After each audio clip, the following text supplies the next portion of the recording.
नमस्कार दोस्तों। एक कहावत है कि जैसी चले बयार पीठ को तैसी कीजिए। तो बहुत बार लोग जो है हवा का रुख देखकर अपनी पीठ जो है उस तरह से मोड़ लेते हैं। अब सवाल ये है कि हवा का रुख किधर है ये पता नहीं।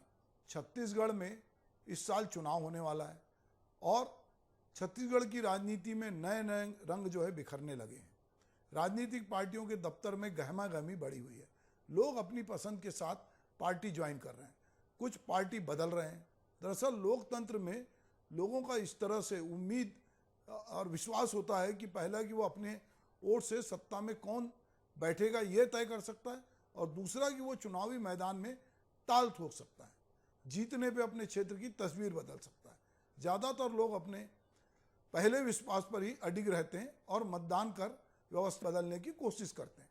कुछ लोग ऐसे भी होते हैं जिन्हें लगता है कि बदलाव लाने के लिए राजनीतिक गलियारे में उतरना जरूरी है, और अक्सर ऐसे लोग चुनाव के ठीक पहले अपनी विचारधारा के हिसाब से राजनीतिक दल का दामन थाम लेते हैं।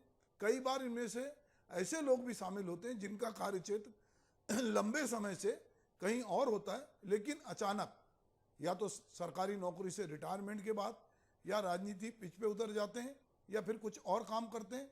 और कुछ इसी तरह का नज़ारा अभी छत्तीसगढ़ में हमको देखने मिला, जब भाजपा की रीति नीति से प्रभावित होकर गुरुवार को छत्तीसगढ़ की जो सिनेमा जगत की जानी मानी हस्ती हैं उनके साथ बहुत सारे प्रशंसकों ने भाजपा में प्रवेश किया। भाजपा में प्रवेश करने वालों में 2 पद्मश्री, पूर्व IAS, समाज प्रमुख, जनप्रतिनिधि, किसान, छात्र, अधिवक्ता, film producer, director, production manager, व्यापार जगत से की जुड़ी हुई बहुत सारी हस्तियां थीं।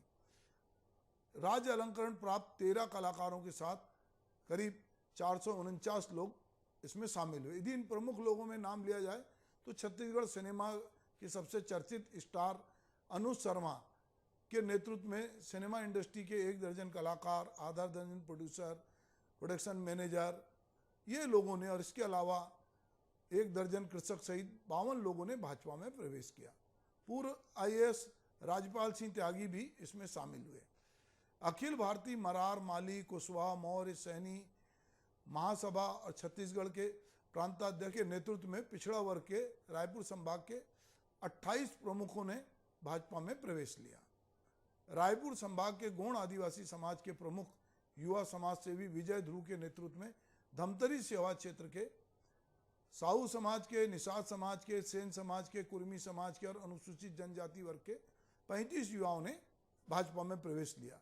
निश्चित रूप से भाजपा में इससे खुशी होगी, क्योंकि अभी थोड़े दिन पहले ही इनके बड़े नेता स्टार जो इन तमाम लोगों पे बहुत भारी हैं और जिनका राजनीतिक अनुभव बहुत बड़ा रहा है, वो नंद कुमार सहाय चूँकि भाजपा में से निकलकर कांग्रेस में शामिल हुए थे, तो कांग्रेस में उनके आने के बाद भाजपा में एक हलचल मची थी और वो चाहते थे कि शीघ्र ही हम ऐसा कुछ करें कि एक काउंटर जवाब दें कि नहीं, हमारे यहाँ भी बहुत सारे लोग आने के लिए उत्सुक हैं।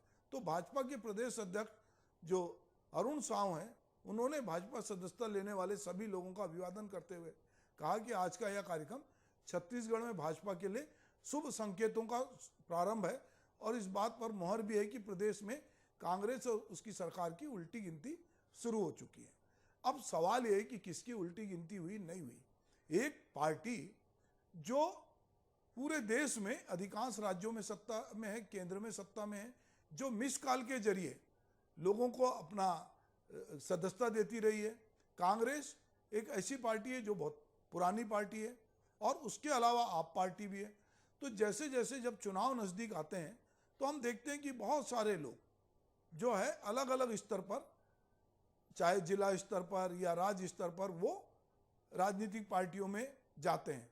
हालांकि उन्हें राजनीतिक में कितनी कामयाबी मिलती है ये देखने वाली बात होगी, क्योंकि विशुद्ध रूप से सेवा के सहारे आगे बढ़ना और किसी ग्लैमर की ताकत पे आगे बढ़ना दूसरी बात है। हम अगर राजनीति में देखते हैं तो एक बहुत ही चौंकाने वाली बात होती है, जो लोग भी राजनीति में, उनका लंबा राजनीतिक जीवन होता है यदि वो किसी परिवार से नहीं आते हैं। जैसे कि अगर किसी बड़े नेता के परिवार में कोई निधन हो जाता है तो कई बार उसकी पत्नी को, उसके बच्चे को टिकट मिल जाता है, तो उस परिवार के लोगों के प्रति सहानुभूति है और उस परिवार का एक इतिहास होता है।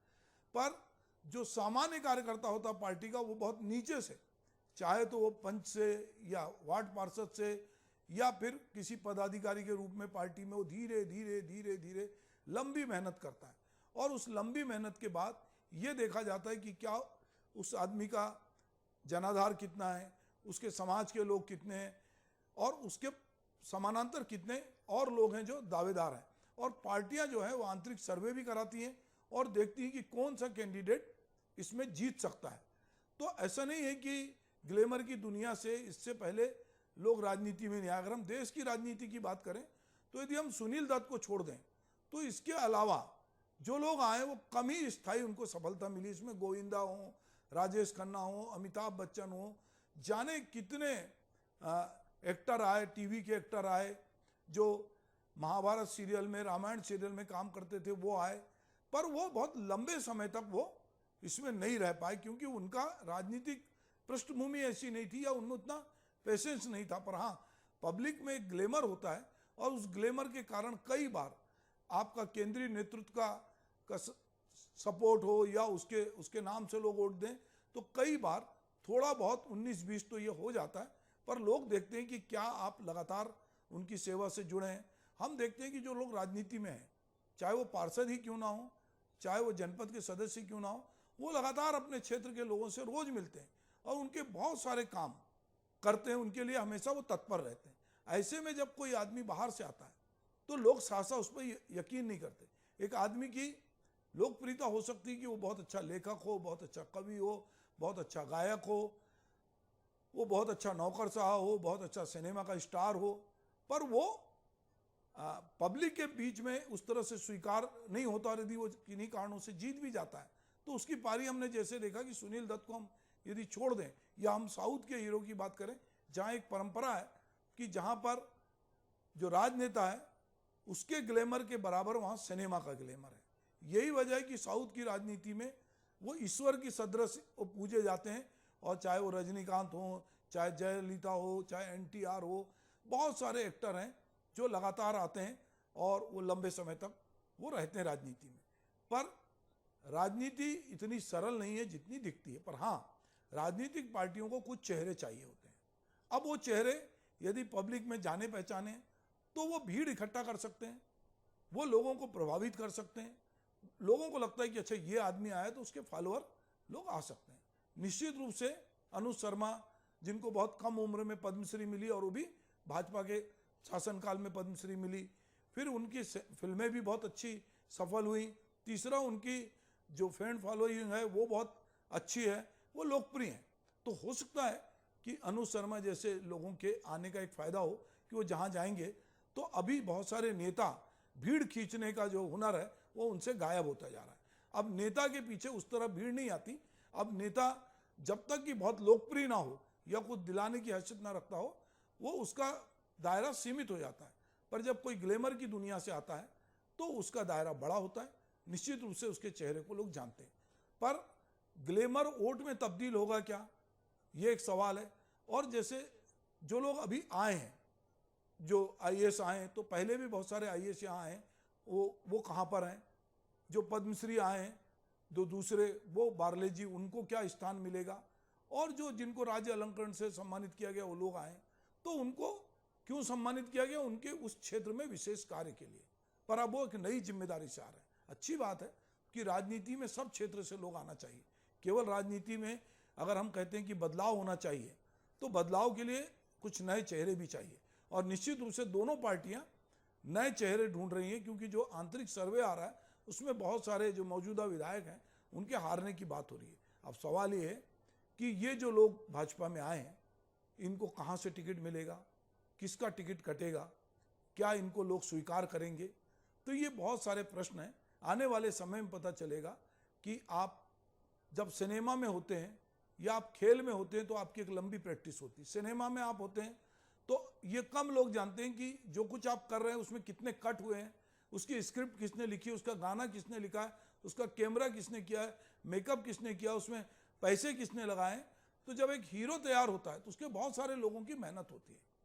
पर जब आप राजनीति के अखाड़े में जाते हैं जहाँ पर एक दूसरे की लोग टांग खींच रहे हैं और वहाँ पर कोई किसी के नखरे को नहीं सहता है, ऐसे में चाहे सिनेमा के क्षेत्र के लोग हों, चाहे साहित्य की अलग विधा के हों, चाहे समाज सेवा से आए हुए लोग हैं, अगर उनका पब्लिक के साथ उस तरह से जुड़ाव नहीं है, जो सेवा वाला जुड़ाव है, जो संघर्ष वाला जुड़ाव है, तो बहुत बार हमने उनको फेल होते देखा है।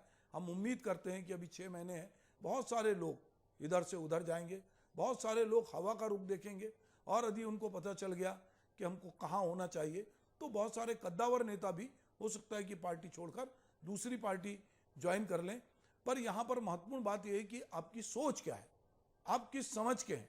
बहुत सारे लोगों के पास बहुत सारे अवसर हो सकते हैं, पर उनकी समझ और उनकी सोच उनको कहती है कि नहीं, हम इस पार्टी में तो कतई नहीं जाएंगे, हम इनके साथ हाथ नहीं मिलाएंगे, ये हमको वैचारिक रूप से ये हमारे साथ, हम इनके साथ नहीं खड़े हैं। उनके सारे बहुत सारे मतभेद होते हैं।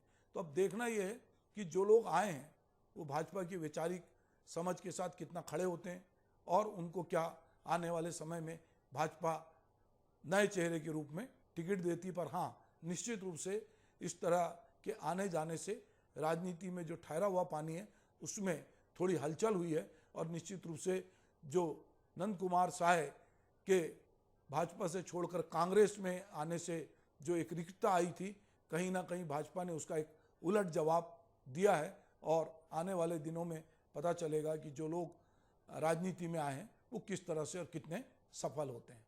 नमस्कार।